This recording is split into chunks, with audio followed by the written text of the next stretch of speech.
अच्छा, अब ताश दे दो। दे दो? हाँ। ये पैंट बहुत अच्छी है, इसे मुझे दे दो। पैंट मैं कैसे दे दूं? ताश में कैसे दे दूं? हे भगवान, ये लो, मैं पैंट भी उतार कर ले आया। अब तो ताश दे दो। ये हुई ना बात, ये लो। ये ठीक है। फिर भी आपका धन्यवाद। आपने कच्छा तो नहीं मांगा?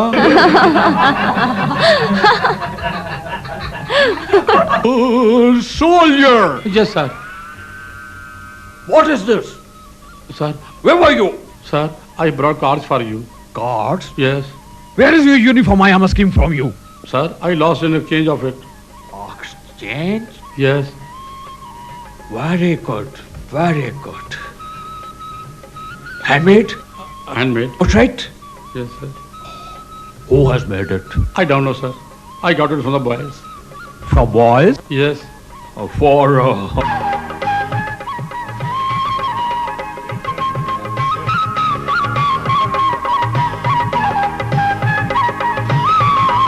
Great! Very good, very good. Exploited rather. I have never seen such beautiful cars. I will present it to my Jenny, my sweetheart. Yes, nature is great. God is great.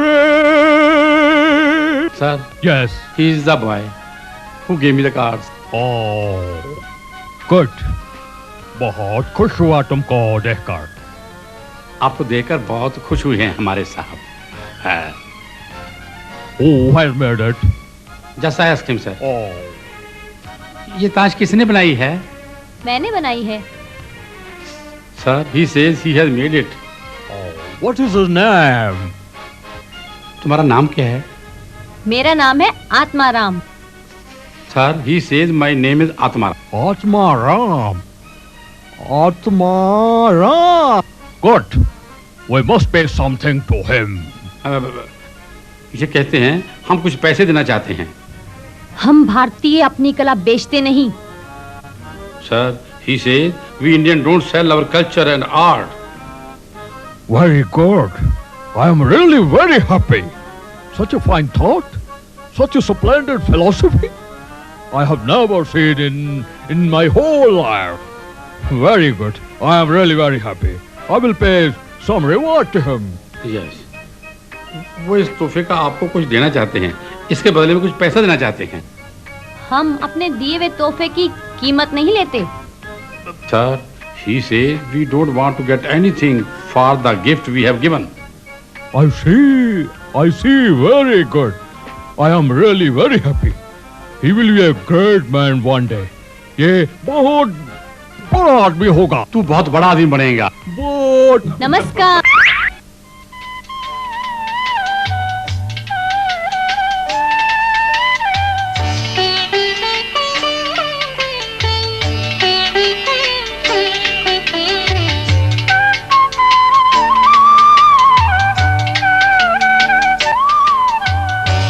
बेटे, बहुत खूबसूरत चित्रकारी की है। ये तुमने बनाए हैं? जी पूज्य पिताजी। शाबाश बेटा, शाबाश। किसी से सीखा है ये बनाना? नहीं पिताजी, मैं कोशिश करता हूँ, अपने आप बन जाते हैं। यह विश्व अनादि है, अनंत है। इसे ना तो किसी ने बनाया और ना ही इसका विनाश कर सकता है। यह स्वयं सिद्ध है। विश्व का कभी सर्वथा नाश नहीं होता, मात्र परिवर्तन होता है, और वह परिवर्तन कभी कभी नहीं, निरंतर हुआ करता है। यह समस्त जगत परिवर्तनशील होकर भी नित्य है और नित्य होकर भी परिवर्तनशील है। पिताजी। हाँ बेटा, कुछ पूछना चाहते हो? पूछो, संकोच मत करो। पिताजी, अपने यहाँ उस दिन जो साधु महाराज आए थे, क्या वे इसी तरह भ्रमण करते रहते हैं? अच्छी अच्छी बातें करना, प्यार से बोलना, कभी किसी जीव को कष्ट न देना। आज यहाँ तो कल किसी और जगह। हाँ बेटे, यही तो साधु धर्म है। जैसे देशभक्त अपने जान की बाजी लगाकर अपने देश की सेवा करना अपना कर्तव्य समझते हैं, उसी प्रकार ये साधु जगत में धर्म और सत्य मार्ग का प्रचार करके अपने देश की सभ्यता और संस्कृति का उत्थान करते हैं।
आत्मा, आत्मा।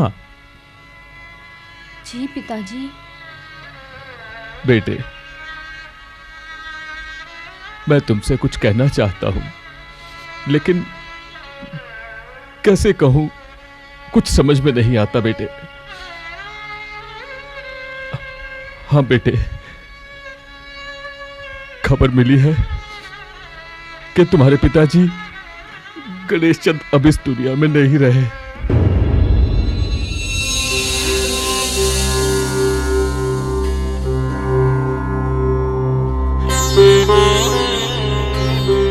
हौसला करो मेरे बेटे, जीना मरना तो विधि का विधान है, इसको कोई नहीं बदल सकता, कोई नहीं बदल सकता।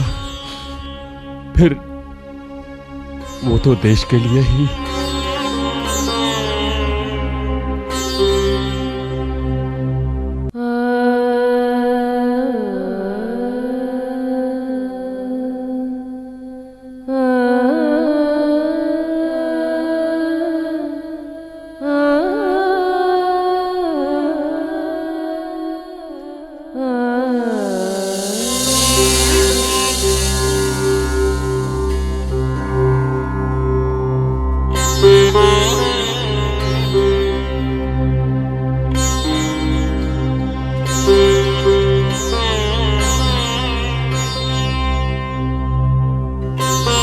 आत्माराम, चलो प्रवचन सुनने।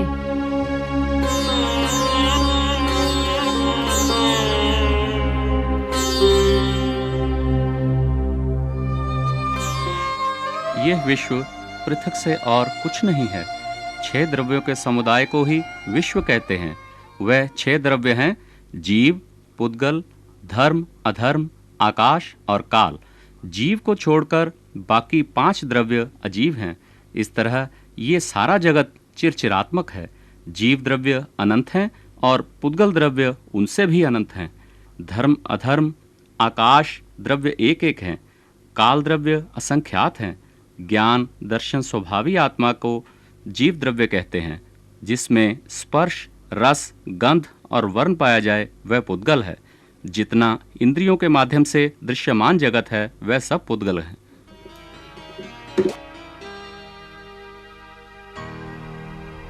आत्माराम, आ गए तुम? प्रणाम पिताजी। बेटे, आजकल तुम इतनी देर कहाँ रहते हो? पिताजी, इन दिनों यहाँ पर कुछ प्रसिद्ध जैन साधु आए हुए हैं और मैं उनके पास हिंदी सीखने चाहता हूँ। आपके आशीर्वाद से मैंने नव तत्व, ठोकड़े व 26 द्वार के पन्ने भी सीख लिए हैं। स्वामी श्री गंगाराम व उनके शिष्य श्री जीवन राम चतुर्मास भी कर रहे हैं। मैं वहाँ भी जाता हूँ। बेटे, धर्म गुरुओं का प्रवचन सुनना बड़ी अच्छी बात है, लेकिन मेरा इतना बड़ा कारोबार है, थोड़ा सा मन उसमें भी लगाया करो। बेशक बेटे, तुम मेरे धर्मपुत्र हो, मगर मेरे सखे बेटों से बढ़कर, मेरी संपत्ति के तीसरे हिस्से के मालिक, समझे? और यहां तक तुम्हारी शादी का सवाल है, तुम उस शादी की जिम्मेदारी भी मुझी पर छोड़ दो। और देखो, यहां सब सुख सुविधाएं हैं, यहां आराम से जिंदगी बसर करो, हैं? तुम्हें क्या लेना देना उनसे? पिताजी, हमें स्वामी जी ने बताया है कि संसार के प्राणी प्राय जिन भौतिक विषयों में मग्न होकर सुख का अनुभव करते हैं, इन सुखों का फल भी दुख ही होता है।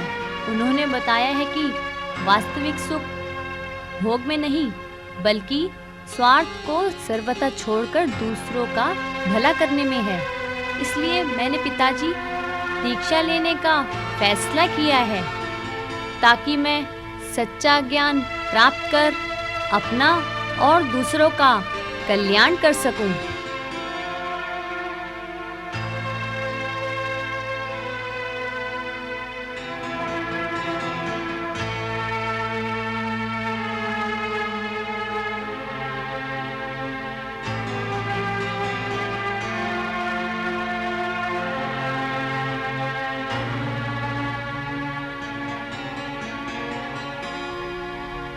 कुछ समझ में नहीं आता, क्या करूं और क्या ना करूं।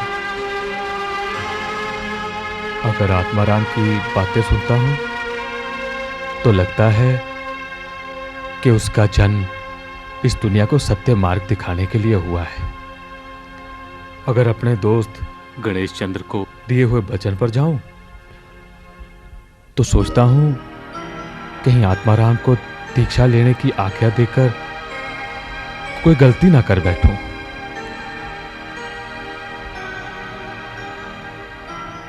हाँ, ये ठीक है। आत्मा को उसकी मां रूपा के पास भेज देता हूं, शायद वो इसे समझा पाए। हाँ, यही ठीक है, यही ठीक है।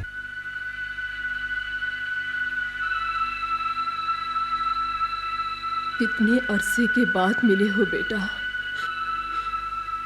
लेकिन ये मैं क्या सुन रही हूँ? देखो बेटा, अभी तुम बालक हो और एक सन्यासी के मार्ग में आने वाली कठिनाइयों को नहीं सह पाओगे तुम। मेरी मानो, दीक्षा लेने का विचार छोड़ दो बेटा। जब से तुम्हारे पिताजी की मौत हुई है, अब तुम ही मेरी जिंदगी का सहारा हो बेटा, सहारा हो। माँ, मैं एक वीर क्षत्रिय सैनिक की संतान हूँ। पिताजी ने सच्चाई के मार्ग पर चलते हुए अपने प्राण त्याग दिए। मैं भी साधु होकर समाज और देश की सच्ची सेवा करना चाहता हूँ और क्षत्रिय धर्म का पालन करना चाहता हूँ। लेकिन बेटा,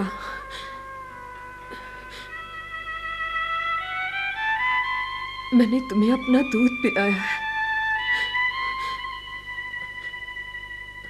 अपनी ममता के सांचल में इतना बड़ा किया है तुम्हें। मेरी बात मान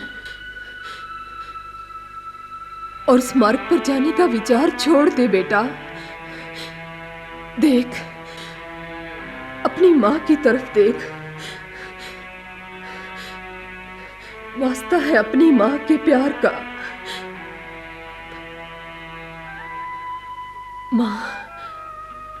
माँ बेटे को जन्म देती है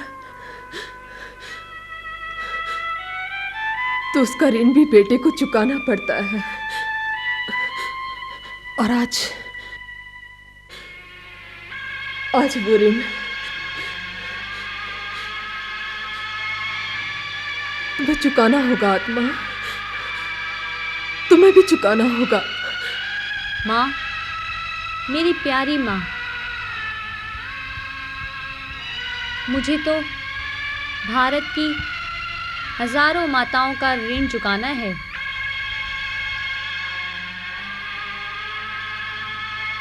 पैदल चल पाओगे तुम? लोच का कष्ट सहन कर पाओगे? द्वार द्वार जाकर भिक्षा मांग सकोगे? इन गद्दे और तकियों के बिना सो सकोगे तुम? सोच लो बेटा, एक बार फिर से सोच लो आत्मा। क्या गृहस्थ पैदल नहीं चलते हैं? क्या गृहस्थ चुन चुनकर सफेद बालों को उखाड़ते नहीं? एक माँ से ही ना मांगकर अनेक माताओं से मांगना अहंकार को मिटा देता है माँ। अहंकार ही पाप का मूल है। अंत में सभी को गद्दे तकिए छोड़कर लकड़ियों पर ही सदा के लिए सोना पड़ता है। माँ, साधु ही तो बनूंगा, कोई चोर या बदमाश नहीं। मेरी प्यारी माँ, मुझे आशीर्वाद दो कि मैं जिस मार्ग पर चल रहा हूँ उसमें सफल हो सकूं, सबके उद्धार में सहायक हो सकूं मैं माँ।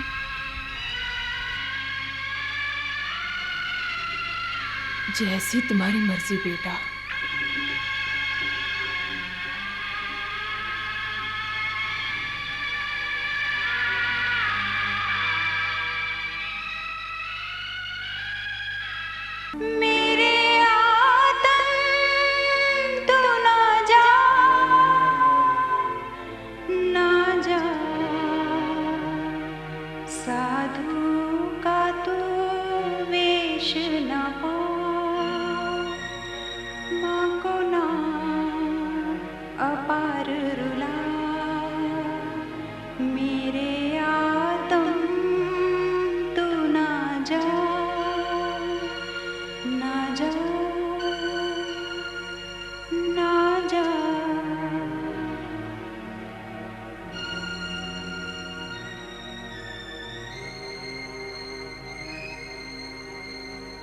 घर बार में दिल को लगा जा जा, लहरा का तू तिलक का वे दागे जुदाई ना ला। माता रोवे तेरे विरह में, माता रोवे तेरे विरह में, उसको धीर बंधा, उसको धीर बांधा।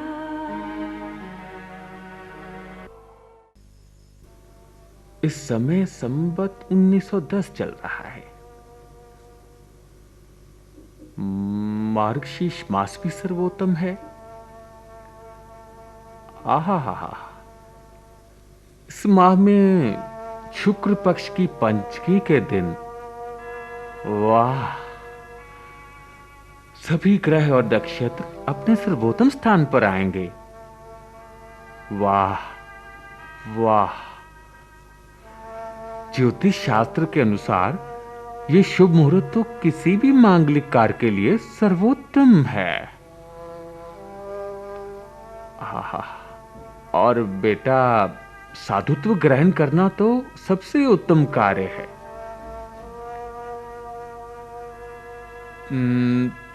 तुम ऐसा करो, अमृतसर में पूज्यवर श्री अमर सिंह जी के पास जाओ और ये पत्रिका उन्हें देकर आत्माराम को दीक्षित करने की अनुमति लेकर शीघ्र वापस आ जाओ। हैं? हाँ, धर्म लाभ।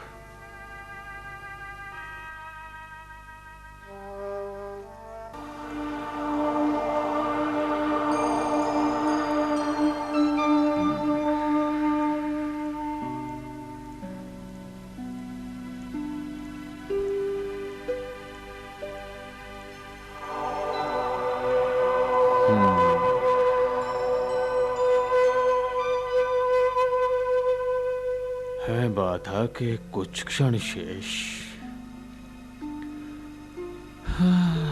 तब आता साधु मार्ग पर, हो जाती बाधा निशेष।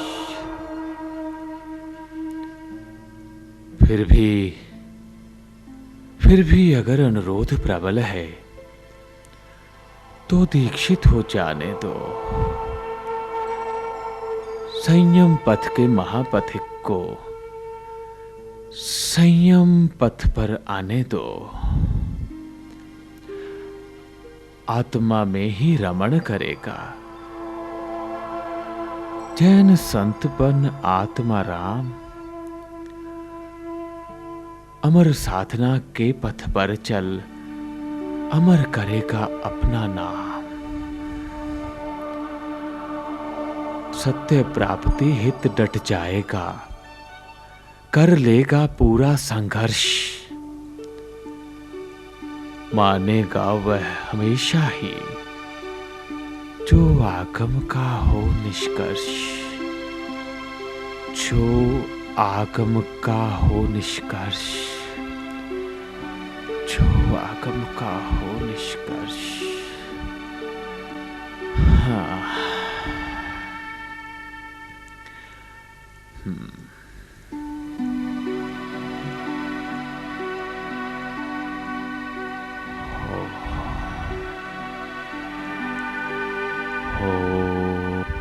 गुरुदेव, मुझे आशीर्वाद दीजिए।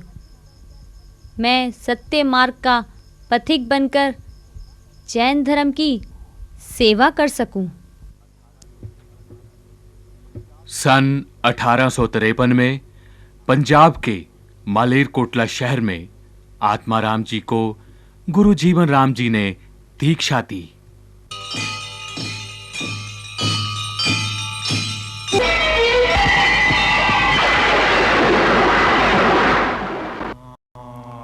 और अब वे मुनि आत्माराम बन गए।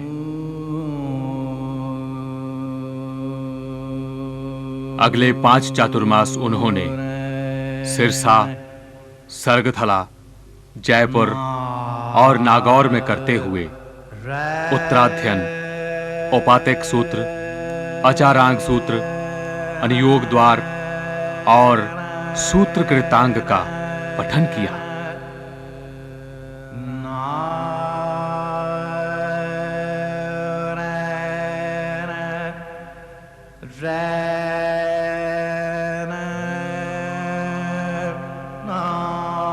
आत्माराम, मैं तुम्हारी धार्मिक भावना और शास्त्रीय ज्ञान में अत्यधिक रुचि के लिए बहुत प्रभावित हुआ हूं। मुझे बेहद खुशी है कि अति कठिन समझे जाने वाले 10,000 श्लोक 5 वर्ष की अल्पावधि में ही कंठस्थ कर लिए हैं। उन्होंने आगम ग्रंथों का अध्ययन किया, लेकिन अलग अलग अर्थों के विरोधाभास ने उन्हें संशय में डाल दिया। इसलिए शास्त्रों का सही अर्थ जानने के लिए रोपड़ में पंडित सदानंद जी से व्याकरण की शिक्षा ली। अगले 5 चातुर्मास रतलाम, सरगथला, दिल्ली, चीरा और आगरा में करते हुए प्रज्ञापना, जीवाभिगम, प्रश्न व्याकरण का अध्ययन किया। इन 10 वर्षों के अध्ययन से विचारों में एक परिवर्तन, एक क्रांति ने जन्म लिया। महाराज, जैन धर्म पर सच्ची आस्था रखने वाले और उसके वास्तविक रूप को जानने वाले आप जैसे साधु पुरुष कोई बिरले ही होंगे। इतने जानकार, विचारशील होते हुए भी आज तक आप खामोश क्यों रहे? भाई, सत्य कहते हो तुम, लेकिन मैं तो अब वृद्ध हो चुका हूं।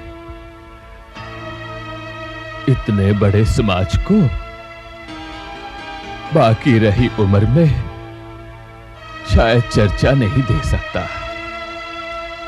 हाँ, अगर तुम जैसा सत्यप्रिय, शक्तिशाली, निर्भय व्यक्ति 20 साल पहले सहायक के रूप में मिल जाता तो रतन चंद इस रूप में तुम्हें कभी दिखाई ना देता।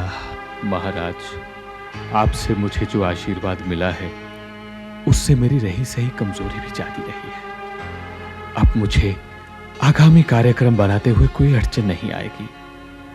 शास्त्रों का अर्थ लेकर एक बार पुनः अपने मन की दृढ़ता एवं शांति के लिए गहन चिंतन मनन करूंगा। मेरा सत्य आचरण भले ही किसी को पसंद ना आए, मैं उसकी कोई परवाह नहीं करूंगा, कोई परवाह नहीं करूंगा, नहीं करूंगा। आत्माराम, जब से तुम श्री रतन से मिलकर आए हो तुम्हारे तो विचार ही बदल गए। मैं देख रहा हूं तुम्हारी वाणी और वचनों में एक क्रांति ने जन्म ले लिया है। गुरुजी, मैं अपनी बुद्धि के अनुसार भव्य लोगों के आगे सत्य बात प्रकट करूंगा। जिसे अच्छी लगेगी वो अवश्य ग्रहण करेगा। आत्माराम, तुम्हारी विद्वता या शास्त्रीय ज्ञान पर मुझे कोई संदेह नहीं है। विद्या के क्षेत्र में तुम्हें अपने से अधिक बड़ा देखकर मुझे अत्यंत हर्ष हो रहा है। लेकिन बस जिन बातों का तुम प्रचार करना चाहते हो समाज उसे सरलता से नहीं सहन करेगा, तुम्हारा विरोध होगा। साधु व श्रावक लोग अपनी परंपरा विरुद्ध बातें सुनकर तुम्हारा बहिष्कार करेंगे। हो सकता है तुम्हें संघ से बाहर निकाल दिया जाए। गुरुजी, मैं कठिनाइयों बाधाओं से डरने वाला नहीं हूं। मैं एक वीर क्षत्रिय का बहादुर बेटा हूं। मैं उन सिद्धांतों का प्रचार करने से क्यों डरूं जिनकी सत्यता पर मुझे अटल विश्वास है। ठीक है वत्स, जैसा तुम्हें उचित प्रतीत हो वैसा ही करो। लेकिन वत्स, मेरी एक बात याद रखना, जो भी कदम उठाओ खूब सोच समझ कर उठाना। मैं सत्य का पुजारी हूं। सत्य पथ से मुझे कोई टिका नहीं सकता। मैं वही कहूंगा जो सत्य है, मैं उसे ही मानूंगा जो सत्य है। सत्य को प्रकट करने के लिए मुझे कोई हिचक नहीं। खैर, घबराने की कोई बात नहीं। आप निश्चिंत रहिए, मैं अपना मार्ग स्वयं खोज लूंगा, स्वयं खोज लूंगा। आत्माराम, तुम्हारे जैसा विनयी और आज्ञाकारी शिष्य तो बड़े भाग्य से मिलता है। तुम्हारे जैसा सद्व्यवहार और वाणी विवेक बिरले में ही होता है।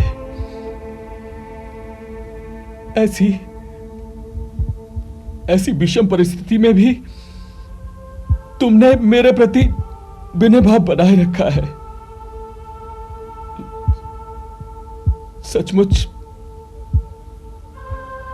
मैं तुमसे अपनी व्यथा वेदना कैसे प्रकट करूं?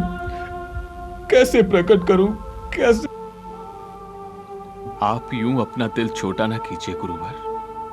मैंने तो आपके द्वारा दिए हुए 5 महाव्रत और सुदेव अरिहंत, सुसाधु गुरु एवं जिनेश्वर प्रभु द्वारा प्रारूपित धर्म को जीवन पर्यंत ग्रहण करने का संकल्प लिया हुआ है और इसी धर्म के मार्ग का मैं अनुसरण कर रहा हूं।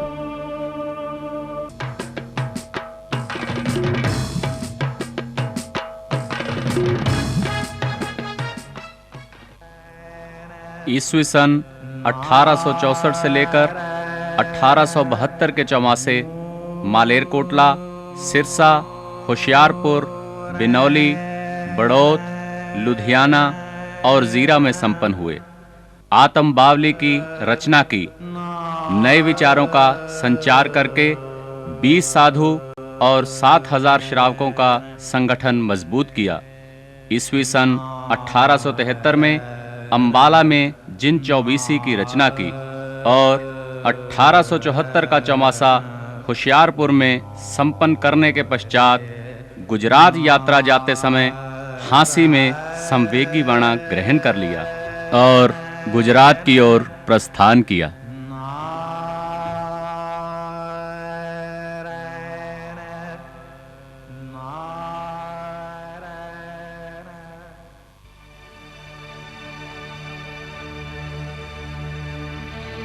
यस्यां समुद्र उत सिन्धुरावो यस्यामन्नं पृष्ठयः सम्बभूव यस्यामिदं जिन्वति प्राणदेय सा नो भूमिः पूर्वमेव दधातु।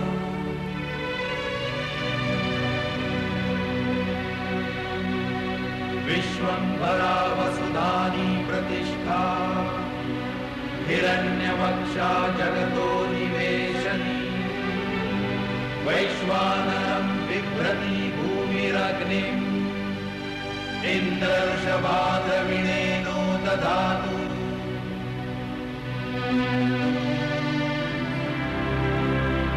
गिरयस्ते पर्वता हिमवन्तोरण्यं ते पृथिवी स्यो नमस्तु।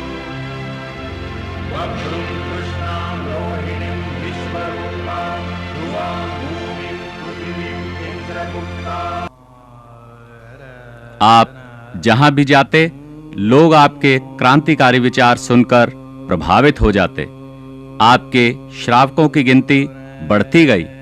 जो लोग आपका विरोध करते थे अब वो आपके सत्य मार्ग का अनुसरण करने लगे।